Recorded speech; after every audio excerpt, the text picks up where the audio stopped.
All right, everybody. Thank you very much for being here on this beautiful Friday, second to last Friday in April, which is very weird.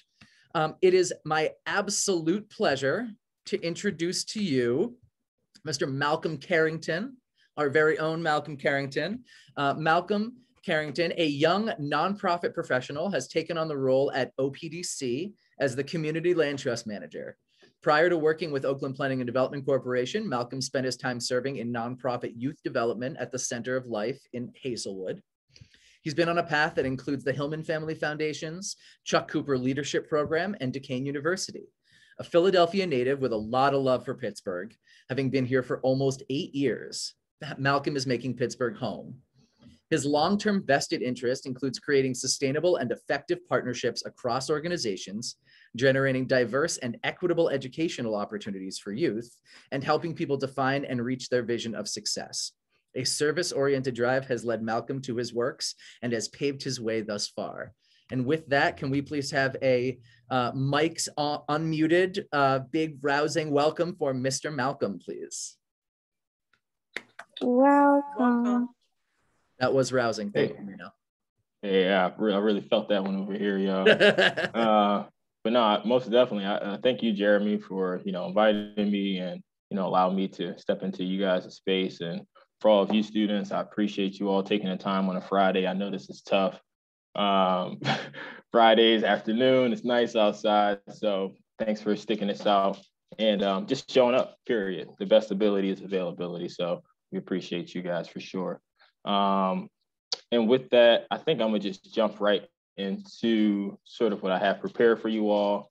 Not very much want to finagle or give you any mush, so I'm gonna get straight to the point. I'm actually stalling because I don't always do too well with the screen sharing, but I think I got it this time. All right. You got it. All right. Boom. All right. There we go. Let me hide you all's faces. Okay, so who am I and why am I talking to you all? I used to ask this question all the time. People would be invited to come speak and say these things. So it's like, who is this person? Like, why do they matter? What are they doing here? First and foremost, like I was in your shoes, you all's shoes once. I am only 26 years old. I'm young. I was just in high school 8, 9 years ago, not even 10 years ago. So I really, I feel like I can talk to you guys very honestly and openly and come across to you guys in the right way. Like I said, I'm not that much older than you all. I'm 26, just got my feet wet in this world. A lot to learn, a lot I've discovered along the way, but open to learning as well. I do believe I am someone. I like to, make that a mantra. It's very tough, especially right now in these times. It's tough as an individual who is Black to kind of be living in these worlds right now, trying to, balance everything. So I like to let you all know that if you are Black, person of color, minority, that I believe in you and that you are somebody, just like I believe myself and I am somebody. I'm in this world to make a difference, whether that be, sitting here talking to you guys today, trying to make a difference in this hour that we have here, or just in the works that I do in the day-to-day. And I do believe that I am influential as well with just the works that I do. It's not necessarily, life isn't about acquiring all these titles and, having all these, parking spots and things like that. It's more so about the work that you do and the people you touch and the effective role that you play every day. So that's why I believe that makes up who I am. And I like to walk around with those feelings every day as well. Just a quick note about me. Like Jeremy said, I am from Philly. A lot of that has to do with, my tone sometimes, just my overall personality. A lot of that includes just like the music and the culture that Philly harbors, as well as just sort of the grit, the grind that Philly requires you to have to move in a day-to-day life. A little bit more, I love hip hop. I love listening to, R&B as well. A little pop here and there. Sometimes I like to mix it up. And sometimes I like to kick it back old school and go a little Motown. jazz myself up a little bit. It just, that's sort of like my spirit music. Motown really speaks to the soul. It's very much from the soul, as you can hear all the wonderful artists that came from that time period and those. Wait, can you say that one more time? You went in and out. My bad. I was saying that I love Motown music. That's sort of like the music to my soul. It embodies a lot of just like the spirit that was cultivated in that music back then, kind of how it's reached to this point today. A 26-year-old, living in 2021 loves Motown music. So that just goes to show how amazing that music was and how much reach it has on me today. Just a few more quick things. I love sports. I love basketball. I love football. I love all those things. It's all embodied in it's all embodied in Philadelphia. I love my Eagles. I love my Sixers. NBA schedule right now is kind of crazy, but Sixers are getting through it and finding some success. So I've been happy about that over the past, I would say 6 to 7 months. Some of my favorite things includes like going outside, being outdoors, camping. I learned that from a young age, just being open to a few more diverse experiences, getting away in the summertime. I enjoy sleeping under the stars. I enjoy being outside, just get myself into nature. I love being with my family. I am a transplant here in Pittsburgh, but a lot of love in my heart still in Philadelphia with my family. So I love going home. I love seeing them, whether it be the holidays, whether it just be, a weekend visit, Mother's Day, those kind of things that really keep you going, especially when you don't live at home. Having that breakaway and going to see family is always a good detox for the rest of for what was going on prior to seeing family. Usually just helps you, get yourself together. In some cases, maybe not as well, but in my case, I do believe that seeing family, it means a lot to me. Seeing people win and succeed is also one of my favorite things. I love seeing people accomplish their goals. I love I love seeing people feel how nice it is to see something through. Whether that be kids, learning to write down their letters, whether that be adults graduating, getting their doctorate degrees. I love to see that. I love to see people flourish. I love to see people triumphant and winning in this world. It's so hard, especially for people that look like myself, or just to be a person in this world and find success for yourself is challenging. I love walking my dog. I just got a dog last year. I have a husky. Her name's Leia. She's amazing. She's a brat. She is absolutely one of my favorite parts of living right now. Is having just that fur friend. It's been great. Unconditional love. Absolutely amazing thing. I recommend it for anybody, especially over the past year. So she's been a great addition to life. And one of my other favorite things is just working with kids. I enjoy that aspect of energy, curiosity, absolutely craziness that you get sometimes with kids. But I do love that atmosphere and touching on just those futures and being a positive influence. What am I challenging myself to do in 2021? Get to therapy a little bit. I think that's important, just to understanding your mental capacity, understanding your mental endurance, understanding when to seek guidance and help for those kind of things. And I think therapy should be the next step in my own life, as I've seen for myself and as I've seen, people have quite a bit of success with it and made a difference in their lives. So I'm challenging myself to do that here in 2021. Save money aggressively. I'm not doing too much nowadays. There's no need to be spending a whole lot of money. Can't go to concerts too much anymore. Don't really go to games. So just finding ways to stack my chips and, look forward to something. Might buy a house. Who knows? But stacking them chips, making sure I got my finances in order and doing those little things that'll help me along the way. Write more. I did a little bit of creative writing, when I was younger. I would say high school, middle school, things like that. I found that it was like a good escape for myself and good way to, give my brain a nice massage and let it just like not think about, outside influence and things like that, and kind of just be my own best creative being. So definitely want to put pen to pad or type out some things as I move forward in 2021. Just a quote that keeps me going each day. This is one of my favorite bars. This is from Jay-Z. You guys probably have never listened to music this old that revolved around him. But this is from Blueprint 2, Gift and a Curse. This song is called Somehow, Some Way. And you believe Blueprint 2 is old school now? Yeah, talk about it. Oh, like, that hurts a little. Yeah. I still feel like I was a kid listening to it. I really wasn't supposed to, but like it truly did. Just like it was a really big influence on my life, Jay-Z and his music early on. And it still resonates with me today. So this bar goes, seeing the worst of the worst, I deserve every blessing I receive. I'm from the dirt. I planted my seed on unfertile land, Myrtle Park, Marcy Flushing, and No Strand, and I grew. Somehow I knew that the sun will shine through and touch my soul, take hold of my hand, look, man, a tree grows in Brooklyn.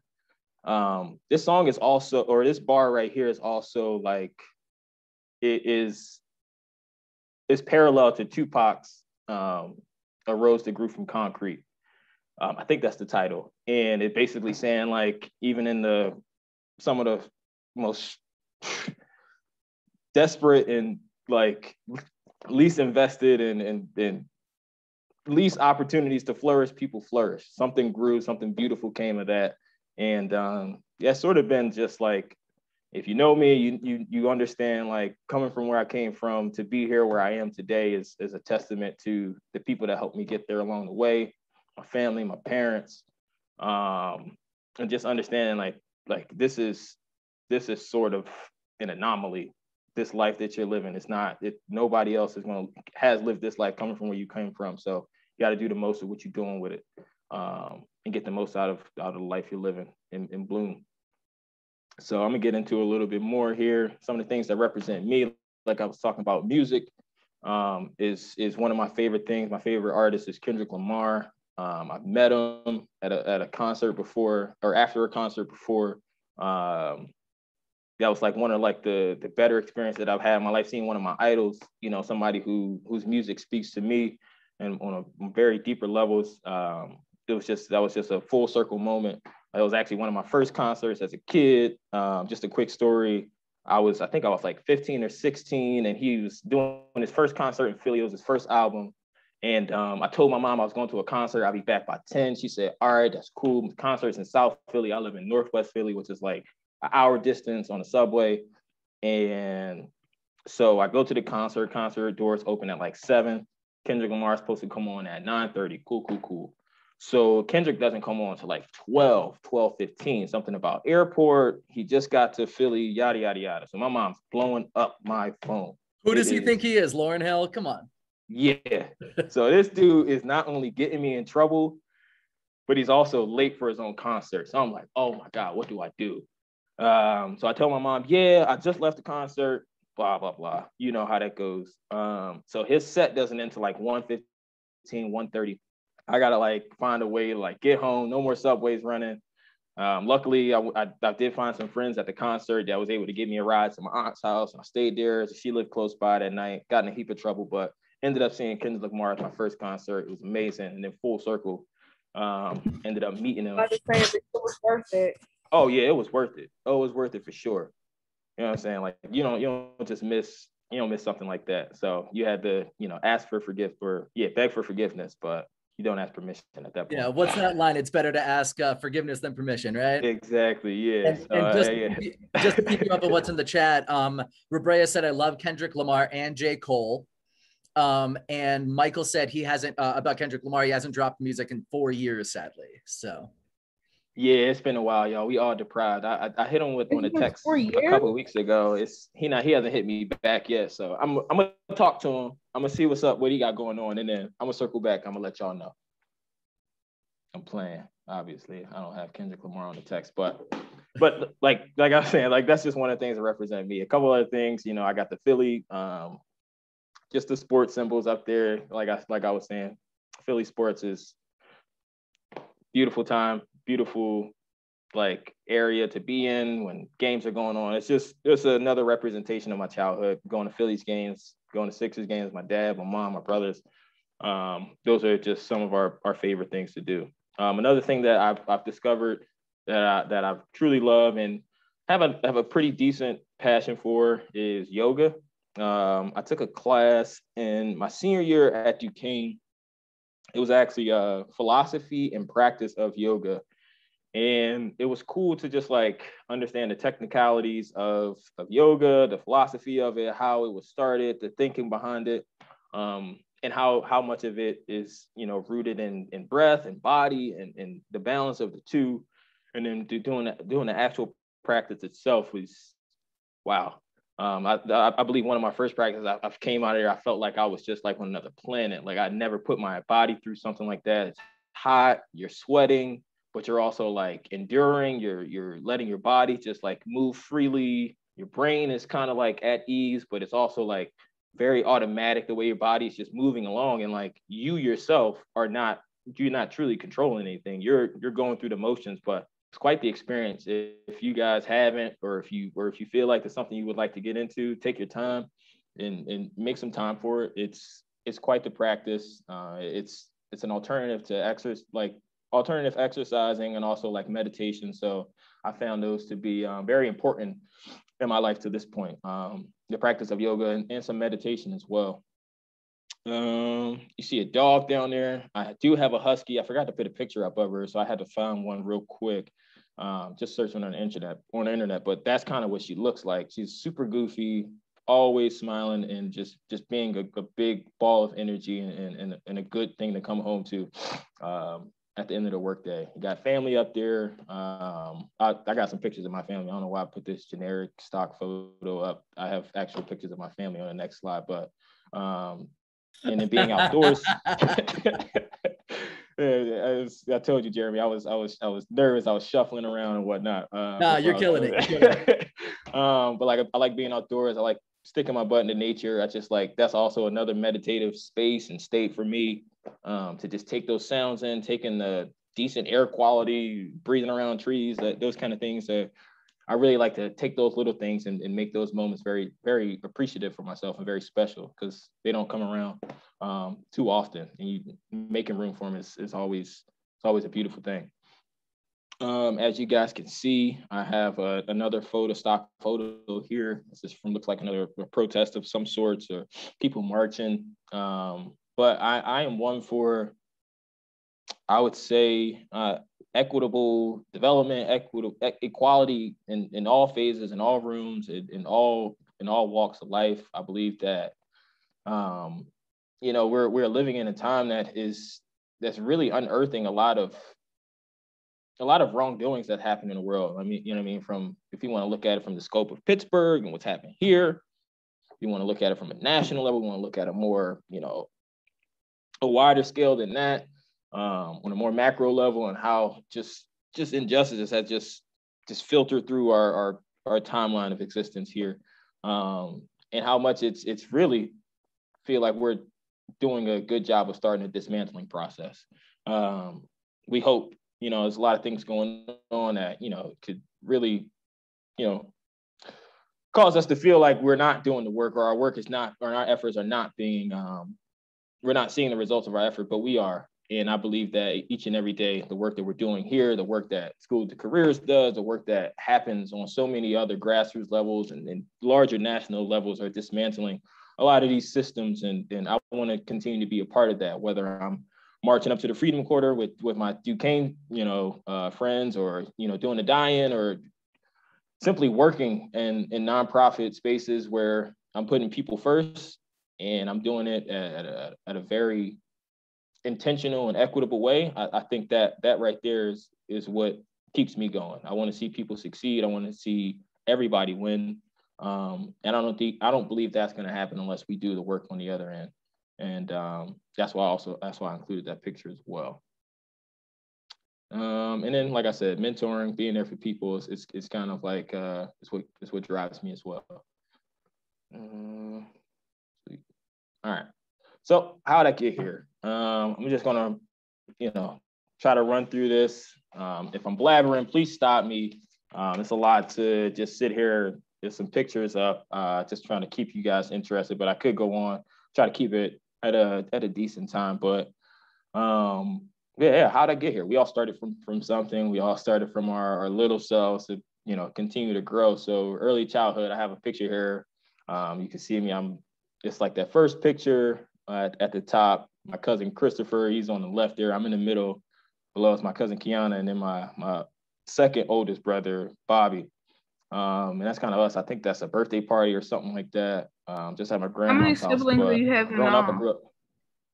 So I have two older brothers. The next picture to the right is the three of us. So my oldest brother, Zaire, he's the tallest one. And the one to my left, that is my brother, Bobby. He is the second oldest, yeah. And they are, geez Louise, my brother is 32, and my other brother is 29. Yes, yeah. When you get old like this, some things it just escapes you. But one's older, one's younger. That's one's older, one's younger, and I'm the baby. That's all that matters. That's how it goes. That's the order. But those are my guys. Those are my rocks in life. Those are two of my best friends. I wouldn't be here without those two guys at all. So that's Philly? So one of them is in New York. He's also like this super international dude. And then that's my brother Zaire. And my other brother Bobby, he's actually still in Philly. So my brother Bobby, he actually just got a new gig. He's working for the city. Super pumped about that. It was a long time coming. He is, mastered his trade. Now he likes to work on cars. So he got a nice job with the city doing that. So, you know what I'm saying? A lot of big things going for him. And then my other brother, Zaire, like I said, he's kind of an international dude. He's very much he's like the second mayor of New York is what I feel like when I go and visit him. But he's a great guy, humble dude. Likes to put, people in places that help them win too. So these two guys help me understand what that means, and just how to see people through, how to be there for people, how to show up for people in the ways that you can, not in the ways that, you want to provide, some exuberant service for people, but showing up for people the best way that you can, and as your authentic self. So I think I got a lot of that from them too. And at an early age too, it was a lot to learn. We were always all together. We all spent a lot of our times in programs, whether that be at the POW, which is the Police Athletic League, whether that be at Simon's Recreation Center, Findlay Recreation Center. We did it all. We played basketball, we played football, we did tennis, we did soccer, we did what else did we do? We did ice skating. We did so much, but a lot of that just was because it was so accessible to us, and that was the best option for us. The other option was not the best option. Like I said, I grew up in Philly. I grew up on Limekiln Pike. I grew up in Northwest Philadelphia, and from, I would say, some of my more formative childhood years, I would say between 2000 and 2005, my neighborhood was concentrated for some of the most murders in the city at that time. So, we would spend some Sundays, ducking in the house, or, random shots would fire off while you're at the playground. So this was kind of like living in two worlds, and also it was very rare in a sense too, to have a mother and a father in the house at the same time. So a lot of your friends don't have the same dynamics, don't have the same foundation and groundwork, don't have two influential older brothers and things like that. So you realize how rare your life is, truly only yours. You are only a person that can live your life the best way that you can. And you don't realize that until you get a little bit older, or you realize that in the moment as well. And we all realize that in the moment. We all realize how fast paced it was, how dangerous it could be sometimes, and how much we were splitting lives. I'm kind of getting to the middle school phase. As we got older, we were kids going to school, enjoying school, loving school, and then having to then go back to a community and life that was a lot different from what your other peers were living. I started off at an elementary school in Pennypacker Elementary, which is right up the street from my house. I would walk to school there each day, and I did that from kindergarten to fourth grade.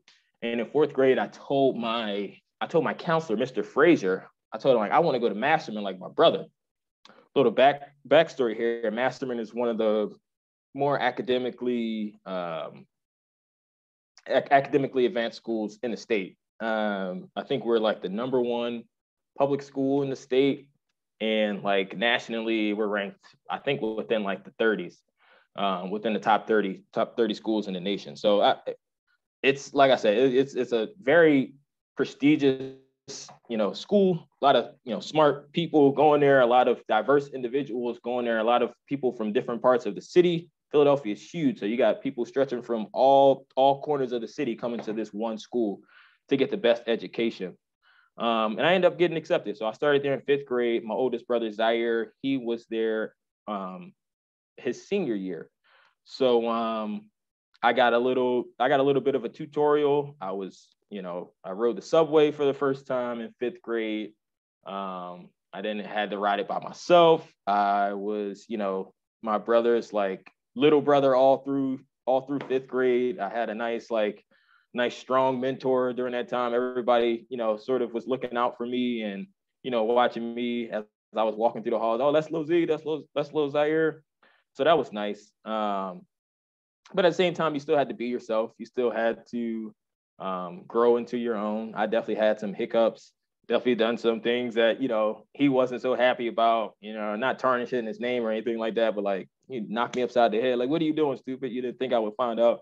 So goofy stuff like that you do as a 5th grader, but nothing too bad, nothing too crazy. But I was growing into myself at that point. I'll start in middle school next year. I wouldn't say I was the best student at that time, but I was a good kid. And I think my teachers understood that. I think my teachers and just the community that I was in at the time understood. Now I look back on it, they understood the life, the two lives, the lives that you live when you're in school and the life that you go home to. The teachers know your zip codes. The teachers know what those situations look like. So I think I was blessed to have a community that was looking out for students, just like myself. And I wasn't the only one, I was one of few, but that wasn't always easy. I was trying to be the best student. I wasn't the smart guy. I wasn't the brainiac like a lot of people were. I was the dude just absorbing everything and trying to make the best of it, trying to put my best understanding of it into the world. And a lot of times I was accurate. I was missing the mark a couple of times here and there, but not too far off. And I was just navigating these worlds. I was trying to be the best student at Masterman while also being the best, son and, brother and all that good stuff back at home, cousin, it's a lot, but growth is wonderful. Growth is good for you. Growth got me to going to that high school, applying in middle school to be at the high school again for another 4 years. So if you're counting, I spent from 5th grade to 12th grade at one school. So all of my friends, I think you can look in that bottom corner, those are some of my good friends to this day. Down there, I played basketball. I was super involved. I did a lot of just things that would keep me busy. I was in the African American Culture Club. I did some drama here and there. I was in some plays. I was in Fiddler on the Roof. I was doing as much as I possibly could to just maintain and sort of be distracted, and just keep me busy at a place that I felt like was safe for me, that it gave me the best opportunity to succeed, and that was school. And it's funny to be talking to you all about that, but like you find that space is conducive to your success and what you do in it, and you try to max it out as much as you could, and the people around you will start to notice that and feel that you want something out of this. It may not necessarily look like everybody else's strategy or everybody else's vision, but you're creating these things for your own, and some people along the way will start to notice that.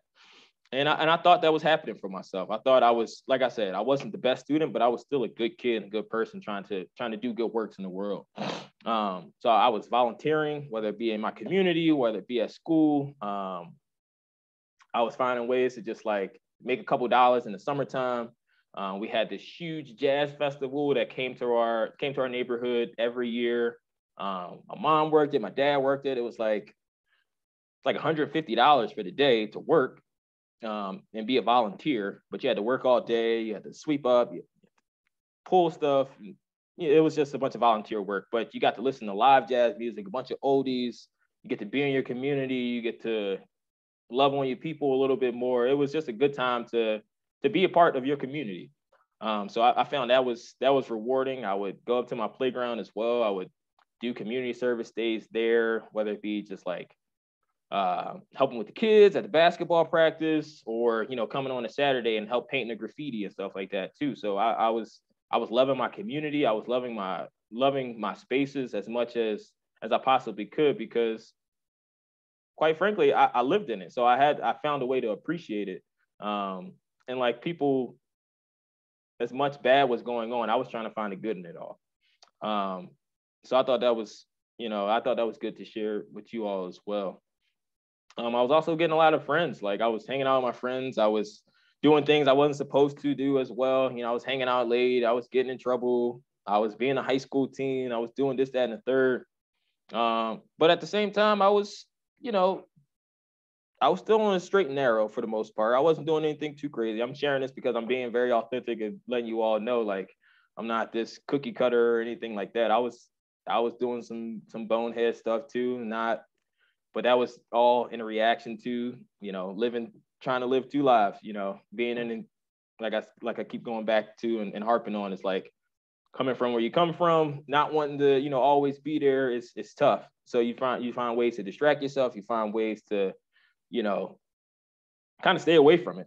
And that's what I was doing. I was going to parties. I was, hanging out with friends super late. I was just not texting my mom or your dad back, or like doing real bonehead stuff. But at the same time, like I was getting good grades. I was doing what I was supposed to in school. So I was kind of like in the middle, like, well, if I'm gonna get in trouble, y'all better whatever. But I was being a bonehead team. I was being a bonehead team at the end of the day, now that I know. So don't do that, y'all. Text your parents back. Always call when they ring you. Always. It was peer pressure as well. I knew my right from wrong. I was doing both at the same time sometimes. But I was steady the course.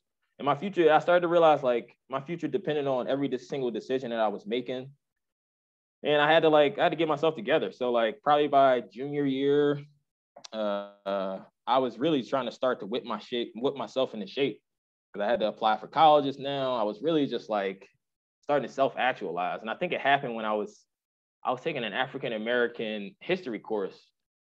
And like for 2.5, like, 2.5 marking periods, I was just being this lazy dude. Like I was not really like getting into the class.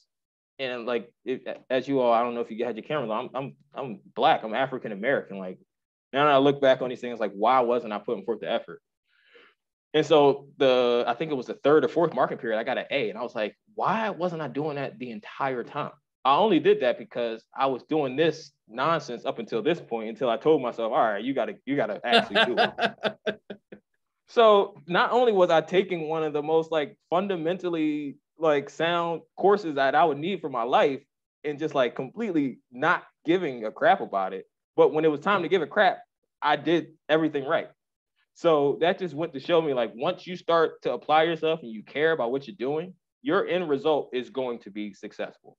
And it's going to ultimately depend on how much you put into it. And so from junior year to senior year, I kind of was just I had to straighten my tie up, and I had to get myself together. I was still having fun. I was still doing those things, but at the same time, I had things I needed to take care of. To propel me forward, to propel me into better places. So after junior year, senior year came around, and that was pretty much a breeze, because I had established the mentality that I was just going to get myself together. I was going to get stuff done. Wasn't slacking. I was just trying to make it through. I saw that I wanted to go to college. I wanted to achieve that. I wanted to make sure I was putting down my best self on applications. I was getting the right resources and assistance to put me in the right places. And ultimately that happened. I found my version of success, and I ended up going to Duquesne. Only reason why that happened is because they offered me the most money, and I'm not gonna make any bonehead decision there. College is expensive. College is a time commitment. College is a financial What college commitment. did you go to again? I went to Duquesne, which is when I moved to Pittsburgh, basically. That's down the street from my house. Oh, okay.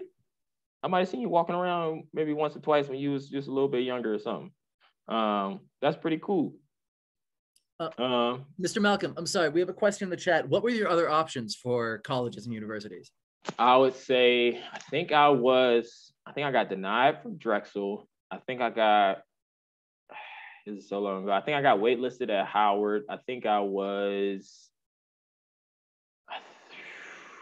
don't think I applied to Temple because I don't think I wanted to be that close to home, but I also applied to Drexel because I don't know. I was just doing stuff. What other school did I apply to? I used the Common App. So I did like 3 or 4 in like one swing. I think it was Loyola, Maryland. What else? And I think it's a school in New York. Maybe Fordham as well. But I think I got waitlisted in just a bunch of places. And then maybe a conditional acceptance after I had already accepted Duquesne. So somewhere. So that was so long ago. I truly don't even remember. And I wish, like, if I could go back and do that process over again, oh man, I truly would. I would invest so much more time into researching like what I wanted to like get out of college. Because I knew I wanted to go to college. I always do like, oh, okay, my brother went to college. My other brother's at trade school. Like, school is good. School is what you should strive for. Some formal learning. But when I got there, I was just like, so what do I do? Like, I knew I liked some things in the world, and I was like, oh, I got to pick a major. And I ended up picking psychology, which was great. I love the process. I love what that process had gave me at Duquesne. But I think that if I had a little bit more time to commit to actually sitting down and choosing a major that I was more dedicated to, I definitely would have done so. And I don't say that to like shy away from, the school of psychology or anything, but like, that's just a very different path. And I didn't take the full path of, somebody who was completely dedicated to that degree. I enjoyed the classes. So what was your major in college? I was a psychology major, and then I was also a minor in sociology and philosophy. So a lot of it was just me trying to figure out the world. Like those are like the most, I wouldn't say vague, but like up there majors. It's a lot of like levels of thinking. It's a lot of like understanding the impacts of decision making on a micro level, from social and cultural level, from just all over the place. Like, psychology is, everybody has a mind, everybody thinks, everybody has intentions, everybody does things, period. And how does that work? I wanted to know that. I wanted to know that in many ways. And I didn't know there were so many different levels of psychology. There's psychology of gender, that I had a great time taking that course. There's a childhood psychology and an adult psychology. What else? There's philosophy of film. There is so much thinking goes into everyday life. I wanted to know why people were thinking the way they was, and I wanted to try to interpret it for myself. So I think that's what my journey in college felt like. Now that I'm looking back on it, like I was doing so much of searching for answers in the world, which is why I like sociology as much as I did, because it made everything make sense. Psychology helped me understand why people are the way they are, and how we just need to be accepting of all people, because that's just, it's absurd if we don't, of all conditions, mental, physical, sexual preferences, it don't matter. Like, I understood that going through the courses that I went through, and it helped me be a better person on the end. Not to say like, oh my gosh, like I didn't enjoy it at all. No, it definitely helped shape me to be the person that I am today, to be to be able to move in the world as comfortably as I do, and to be able to work with people as comfortably as I do. I think those kind of things really help shape me throughout my time in college. And also it was the additional things that I was doing, getting involved, applying all those same lessons to the world around me, being involved in different clubs, being a mentor, just having friends, being all those things come into consideration. College is like a very big space with a lot of self-discovery. And I think I maximized that in my time at Duquesne. I always questioned things as well. I wasn't super accepting of it all. There was definitely things that I was not happy about, that I wouldn't put up with. Duquesne is a very great college, but also like, not to say that this is a representation of the students, but you're going to have students in there that don't think that you are there for the same reason, like the reasons that you are. I had a student come up to me one day on my floor at like, this is a kid that just like transferred to Duquesne, don't know me from a can of paint. But he's like, you go here? I was like, yeah, I go to the school. He's like, do you play sports here? Like, no, I don't play sports here. I go to school here. He's like, well, what do? He's like, you got to do something. You got to run track. You got to play football. You got to do something. I was like, yo, I'm here with a lot of academic scholarships. Like, he's like, no way. And I was like, oh my goodness. And I brought my homies down. I was like, yo, check this dude out.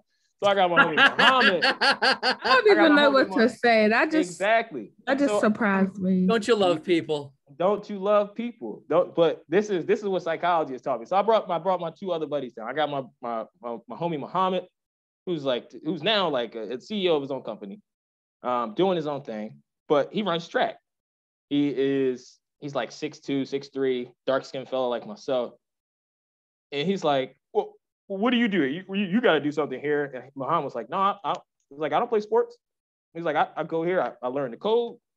I'm trying to, do this, that, and the third for myself. He's like, I don't play sports. He's like, well, all you guys go to this school, blah, blah, blah. I'm like, oh, yeah, man. So those are the things that... Does he not realize that there are a lot of white kids that get into college for sports? It's a lot of things that people just don't realize, period. And a lot of things people don't want to realize. Exactly. So you learn that in college too, from a social aspect, where everybody is coming from, which is why like it's so important to take these courses and to understand like the world around you. I've never been to Pittsburgh prior to being at Duquesne, understanding the worlds around me. And that's in that aspect. So college taught me more outside the classroom than I would say that taught me inside the classroom. Not to say like I was some brainiac or anything like that, but those are when the lessons are applied, and that's when you do the most learning. So yeah, I mean, I love my time at Duquesne. I learned a lot. I made great connections. I was heavily involved with at first it was the office, Duquesne Office of Multicultural Affairs. Then it was the Office of Diversity, Equity, and Inclusion. So I was very much involved in that at my time at Duquesne. That helped me, become a mentor in a lot of spaces. That helped me navigate the city in different ways and understanding that as well. And just helped me be around people that was like-minded too. So that was a nice escape from whatever else was going on, because when you're around like people that are like-minded, it just helps you move through your process. So that's why I have that picture of that's the homies right there. The guy Muhammad I was just talking about, he's the one with the kind of like fade and the hair up a little bit more. That's my boy Chelsea with the black LA hat on. And yeah, just like those are my guys. Those are the dudes that we stopped each other from fighting. We all looked out for each other. We gave each other money when we needed extra. When we just needed something, we was always looking out for each other and making sure we made our way accordingly. We all saw each other through the end. So that's dope. And those are some of the things that you gain in that experience as well. What else? College is quite the experience. Whether you're a freshman is a very eye-opening experience. How are we looking at time? 450 or 452. Freshman year is a very eye-opening experience. Sophomore year is fun too. just that time. Enjoy it if you have the opportunity to do so. If you don't, that's fine too. Go do a trade. Trades are successful. I have a brother who is an example of it, representation of that as well. So seek those things for yourself, but also make the best experience of them, as because only you can. But post-college, I'll get into that before we close out. Post-college, I had to do a lot of discovering as well. I was hunting for jobs. I was trying to just figure life out, I had ended up doing another program at Duquesne, which, allowed me to get a master's degree, which allowed me to then get a job working with the kids right there in that bottom right, at Center of Life in Hazelwood. So the degree that I got was a master's in education, administration, and supervision. I'm not an educator or supervisor of education, nor an administrator. But that was an experience that I sought for myself, that I thought was going to help me reach success in my own version of it. And it did. It helped me succeed amongst touching these students and their lives and their futures. And I'm blessed to have that opportunity. The 2 years that I spent there was some of the more challenging, but also rewarding years of my life. I was working on the flip side, the full circle moment. Like I told you guys, I was a program kid. I was in everything. I was doing all of these things. And I wanted to bring that to those kids as well. So that was my job, to make kids have a good time. And if I failed at that, my bosses, all of those kids right there, would let me know, this is boring. This is not what I want to do. Why are we here? What are we doing? Mr. Malcolm, tell us what we're doing here. So I had to make sure I was doing my best to represent them and represent what they wanted each and every day in that job. So just understanding the influence that you have over the people that you touch each and every day is important, because they let you know when you're off and when you are your best self. These kids or whomever you find yourself close to in life, they'll tell you, like, are you all right? Like, you don't seem like yourself today. Or, oh man, Mr. Malcolm, this is amazing. I love you so much. I appreciate you. I thank you for doing this. And in that picture here, we went rock climbing. And I don't know if you guys know Sin, it's in Southside, but this is not at the time, and what their intention was to increase the diversity in the space. And so their intention was to connect with a youth organization at Center of Life that has minority students, people of color, and bring them into our space and let them know that this is a welcoming environment for them. And so that in itself is doing the good works that you set out for in the grand scheme of things. And it's touching people, it's touching these kids and letting them know that these experiences are out there for them as well. So I tried to bring as much of that into my work as possible, whether that be rock climbing, whether that be hitting the trails, going to Frick Park. You guys talked to Marcus a couple weeks ago. I worked with him and his brother, and we were trying to accomplish some of these things together. And you find those like-minded people along the way. And so that is just a representation of Marcus Schaffner. You guys remember him from a couple weeks ago? Remember the guy that he talked about hiking and stuff and camping and whatnot? Yeah, don't he got a twin? Yeah, he has a twin, and I work with him as well. Those are great dudes. Those are people trying to carve a way for people to have the best and fullest experiences as everybody else in this world. And so that right there is what's really gotten me to this point. Like I said, everybody's going to have a role. Everybody's going to have these titles, but it's about the work that you're doing when you're in the positions that you're in. The title doesn't mean anything in the moment. Like, it's about what you're doing, who you're influencing, who you're touching, because they will let you know whether or not you did or you did not. And so I hold myself to even a higher standard now because of the work that I did with them, because of how serious it was each and every day. And no, it wasn't always smiles like it is in this picture. Sometimes it was pure chaos. It was, I don't know what to do. I don't know how I'm in this position to make all of these things better. But you do so, and you do so the best way that you possibly can. And that just taught me, like, even though I don't have it all together, I can make a difference. I'm gonna give you guys some homework. This is just the kind of like the former educator in me, and just making sure that, we talk about these things, but understand what represents you. I think that's what got me to this point. Understanding the principles that define you in this world, understanding how each and every day you're embodying those tenets and not allowing anybody to create those expectations for your own life.